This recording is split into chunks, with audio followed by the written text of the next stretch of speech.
In this video, I'm going to go over one of my least favorite supernovas, and that is X-Drake or DS Drake.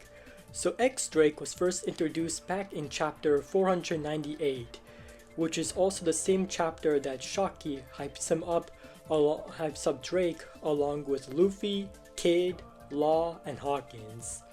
So already from the start, Drake has some hype built to him.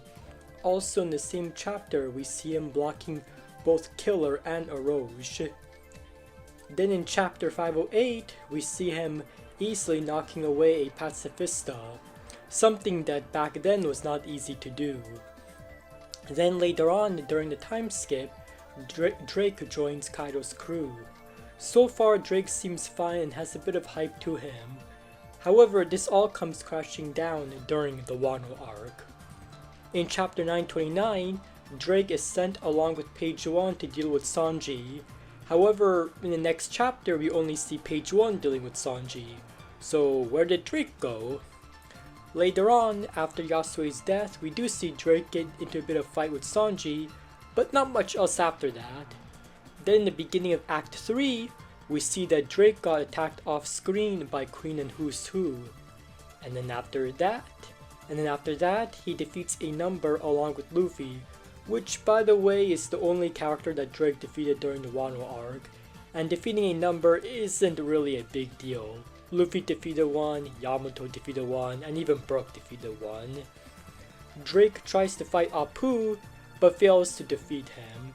He also gets casually knocked to the ground by Yamato. Drake then fights the CP0, in which of course he gets defeated. But don't worry, he gets back up and stabs one of the CP0 member and injures him, only for that same injured CP0 to defeat Drake again.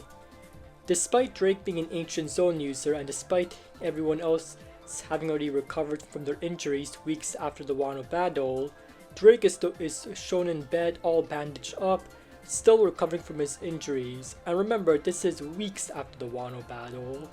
So again, let's go over Drake's accomplishments. Didn't help Page 1 deal with Sanji, attacked off screen by Queen Who's Who, only defeated a number, failed to defeat Apu, casually knocked to the ground by Yamato, defeated twice by CP0, and finally still recovering weeks after the Wano battle ended. And this guy is supposed to be the captain of Sword. Any hype that Drake had was now gone. He was a terrible supernova and his overall character became less and less interesting with the amount of L's he's kept taking. He is easily one of the worst supernovas, my personal opinion. So yeah, X-Drake more like L Drake.